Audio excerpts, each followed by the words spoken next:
Whenever we're dealing with discrete probabilities, we're able to use the concepts of sample spaces and events and sort of work through probabilities based on the underlying probability model. Now, while this is a very flexible approach to modeling probabilities and to calculating probabilities and to thinking about the world around us, the problem is that it can become very complex very quickly. Sample spaces grow to be very large, events can be really complicated to deal with. And so sometimes we want to try to smooth away this complexity and deal with something that's a little bit more straightforward, but that can still give us the types of answers that we're looking for. So the notation associated with event-based probabilities can become cumbersome, and random variables is a concept that we can introduce to help alleviate this. So how do we motivate random variables? What is the need here? Well, suppose that we're going to perform an experiment where we flip a coin 10 times in a row. Right? Elements in the sample space are then going to be sequences of 10 heads or tails, right? So for instance, we might have this sequence that is all heads. We might have this sequence that's all heads followed by one single tail, right? But every single sequence in this sample space is going to be a sequence of either 10 H's or T's. Now, what's more than that is there's going to be a total of 1,024 of these sequences. And so there's no way that we're going to write down the full sample space here, right? We're not going to write out 1,024 different sequences. And so if we start to try to use the tools of discrete probability based on events here, we end up into a challenging situation where the sample space is really large, the events are difficult to deal with themselves, right? It takes a lot to even write down, let alone to think about. And so what if we don't need all of this complexity? And so think about a situation in which the following two sequences might be considered equivalent. So the first sequence, we have 9 heads followed by 1 tail. And the other one, we have 1 tail followed by 9 heads. These are different outcomes in our sample space, right? They are going to be distinct. These are 2 of the 1,024 possible sequences of flips here. But when might we think of them as being equivalent to one another? And so some thoughts here. Well, what if we only care about how many heads there are? If we only care about how many heads there are, the first sequence has 9 heads. The second sequence also has 9 heads. And so if all we're trying to do is think about how many heads were there, both of these result in the answer being 9. Now, what about if we only care about the number of tails? Well, in the exact same way, right, there's 1 tail in the first sequence and there's 1 tail in the second sequence. And so again, if all we're doing is counting how many tails there are, then these two sequences are equivalent. We don't need to think about them as being different. Now, what if we care about the longest sequence of heads that we observed? Well, in both of these cases, all 9 heads are observed sequentially, right? And so as a result, both of them have the longest sequence of 9. And so again, they would be considered equivalent here. And so if ultimately what you care about in your coin flipping is how many heads show up or how many tails show up, or what is the longest sequence of heads or of tails, then both of these sequences should actually be treated as equivalent to one another. And if they should be equivalent to one another, that's going to allow us to start cutting down this sample space, right? So if we don't need the entire sequence, then we can summarize the experiment using numbers. We can summarize it numerically. So for instance, we're going to have between 0 and 10 total heads, or 0 and 10 total tails, or 0 and 10 total occurrences of a heads in sequence, right? So instead of having 1,024 outcomes, we either got a 0 or a 1 or a 2 or a 3 and so forth. This makes it a lot simpler for us to deal with, at least notationally. And so if there's a way that we can summarize experiments in this way, then that's going to simplify matters for us. These summaries are what we are going to refer to as random variables. So what is a random variable? And we'll remove that from the slide there. A random variable is going to be a numeric variable, right? So it is going to be a mathematical variable whose specific value depends on chance, okay? And so if we have, for instance, a variable x, right? X can take on some value in a mathematical expression. If that value that it takes on is going to depend on chance, and specifically on the outcome of a statistical experiment, then we call that a random variable. Okay? So random variables arise by summarizing the outcomes of a statistical experiment numerically. So for instance, we might say that a random variable is the number of heads that you get on 10 flips of a fair coin, right? That's going to be a number right? Once you flip the coin 10 times, there's actually some number there, but the specific number that you get is going to depend on chance. And so as a result, it is a variable, but it's a random variable. Okay? Now, in terms of notation, we will often use capital letters to represent our random variables, most commonly x. If we need a few of them, we might use x, y, and z. If we refer to a specific value from that random variable, then we'll use the corresponding lowercase letter. And so we can write things like the random variable x takes on value little x, or the random variable y takes on value little y, or the random variable z takes on value little z. And so in general, if you see a capital letter, that's a random quantity, right? So x, y, and z here are all random quantities. And if you see a lowercase number, or a lowercase letter rather, that's going to be some specific number. So x, y, and z in lowercase here refer to specific numbers. Okay, and so that's our notation here. Any given statistical experiment might be able to have very many different random variables defined. So there's not just one random variable for any specific statistical experiment. You can often think about many different random variables. Some of them, however, are going to be more relevant than others. So sometimes there's going to be things that we care about, there will be other things that we don't care about, and the things that we care about might be able to be made into random variables. Now, because they are summaries, random variables actually lose information that's contained in the statistical experiment. So if you use a random variable to summarize an experiment, almost always there's going to be extra information in that experiment that's not contained in the random variable.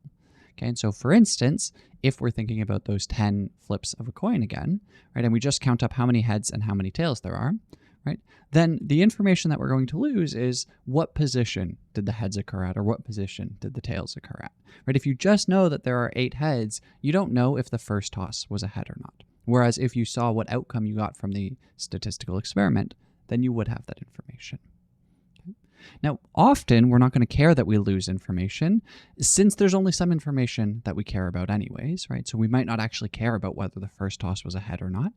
And in addition, what we gain by losing this information is a lot of clarity of notation. We simplify things down a whole lot. So it becomes a lot easier for us to deal with it. And so normally we're fine to throw away some of the information so that we can deal with simpler concepts. Okay. Every probability rule that we have seen for event-based probabilities, every axiom of probability, every secondary property of probability, all of them are all still going to apply when you're dealing with random variables. So let's look at some examples here. And in this, we want to list some distinct random variables that come from a statistical experiment. And the statistical experiment that we're thinking about is sitting in a library and observing the checkout counter over some period of time. So say you're going to sit there and observe it for the next hour. And so what random variables might come from this, right? This is a great example of a case where random variables are going to be helpful, because if we think about this, this is a statistical experiment. There is something that's occurring. There's randomness involved. We don't know what's going to occur beforehand, right? But it's a very complex statistical experiment. How do we even write down the sample space? We could start to try to come up with something to map that, but it's going to be an incredibly complicated sample space to write down. And so then to start thinking about probabilities associated with that sample space becomes very unwieldy. However, if we start to define some random variables, then this is going to become a lot more useful to us. So remember, a random variable is going to be any way that we can summarize this experiment numerically. Now, there's going to be essentially unlimited number of these, but let's walk through some examples here. So first, we might think about the number of books that are checked out in total during this period of time. That's going to be a very relevant random variable probably, right? And so in this case, the number of books is a random quantity. However, if we actually observe over an hour, it gets some specific value, right? So it's summarizing our experiment, but its value depends on chance. Okay. We can look at the number of individuals who visit the counter. Right, so this is very similar to the first one. It's going to be a number, so it's summarizing our statistical experiment here. However, it is something that depends on chance. Right? What if we looked at the total time that no individuals were visiting the checkout desk? So how long was the checkout desk actually sitting empty? Okay, again, this is going to be a numeric value, right? It's counting up a time here. And if we're thinking about the experiment, we don't know what this value is going to be beforehand. Maybe someone comes along and occupies the desk for almost the entire hour. Maybe basically no one's here, or when people are here, they're very quick at the desk, right? So these are going to be depending on random chance. Right? What if we looked at the number of pages of all of the books that were checked out? Again, we would have to go and actually observe each one of the books checked out and look at how many pages there are, but that's going to be a number, and that's going to summarize the statistical experiment. Okay. Finally, what if we looked at the tallest height of individuals who were checking out the books? And so we just looked at the height of everyone who was checking out a book, and then we measured who was the tallest, and that's the number that summarizes our experiment. Again, that's a number, summarizes the randomness of our experiment, and it somehow depends on chance, right? Of course, we're probably less interested in the heights of the individuals here, but that is part of the experiment still, right? That is something that if we had written down the full outcomes of the experiment, we would have been able to observe. And so all of these are going to be random variables because they take our experiment, they summarize them using a number, right? Some of them are probably more relevant than others. I'll point out that there's essentially an unlimited number of random variables here, right? And so we can continue to do this. I'm sure you can come up with many more yourself.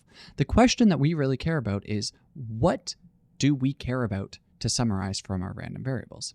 Anytime we're looking at an experiment and we want to use a random variable, we have to answer, what do we care about? And that's going to inform what should our random variables actually be. Okay?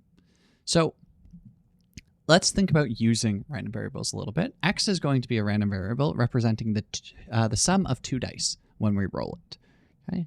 And so then using X, how can we express the event that the sum was a 5? Right? So remember, we write capital letters to represent our random variables, right? So X is going to be a random variable, and we want to represent the event that the sum was equal to 5. Now, if we had been using event-based probabilities, right, what we would have to think about is, well, what are all of our outcomes that are going to allow us to sum to 5? And so then we could think about this as being 1, 4, or 2, 3, or 3, 2, or 4, 1, right? And so then the event that we're thinking about there is going to be the event, say, A, which is this. Okay, and so how do we express the same event if X represents the sum of two dice? Well, we simply need to write X is equal to 5, right? Because X represents the sum of the dice, and so as a result, X equal to 5 is going to give us our summary from this, right? And so we go from having to express the event like this to getting to express the event like this, right? So we're simplifying everything down quite a lot here. How do we express the event that the sum is less than 8? Okay, and so I would encourage you to think about how many possible ways there are to get a sum that's less than 8, right? You can roll a 1 with anything else on the second die. You could roll a 2 with anything except for a 6 on the second die. You could roll a 3 with anything except for a 6 or a 5, right? And so on and so forth. So you're going to have so many different ways of doing this. How can we express this using our random variable? Well, X is the value that we care about. We want this to be less than 8. And so the event that we care about is the event that X is less than 8. Okay, and so again, we could think about this in the actual events, or we can think about summarizing this using random variables. Now, how do we express the event that the sum is between 4 and 9 inclusive, right? So we want it to be either a 4, a 5, a 6, a 7, an 8, or a 9. Okay, and again, you can try to do this using your standard event-based notation, okay? But using our random variables, we want 4 to be less than or equal to X, which we want to be less than or equal to 9. Now, the thing that's important that I'll point out here, right, this is really actually two events joined together, right? Because we have this event that's 4 is less than or equal to X, and which we can take as an intersection, we have an event that X is less than or equal to 9. Right, and so we'll use this sort of shorthand notation here, but really we're thinking about this as being the intersection of two different events here, right? And so again, using random variables here, we can really write this down a lot more simplistically. 4 less than or equal to X less than or equal to 9. It's a joint event, so it's actually the intersection of these two. Now, how do we express the event that we rolled 2 1s? Okay, and so if we roll 2 1s, right, this is going to correspond to a sum of 2. right? And if we got a sum of 2, the only way we can get a sum of 2 is if we roll 2 ones, right? There's no other way to get a sum of 2. And so saying x equals 2, saying that the sum is equal to 2, is actually the same thing as saying that we rolled 2 ones. And so in this case, we can just say, well, if we roll 2 ones, our sum is 2, therefore x equals 2 is the event that we roll 2 ones.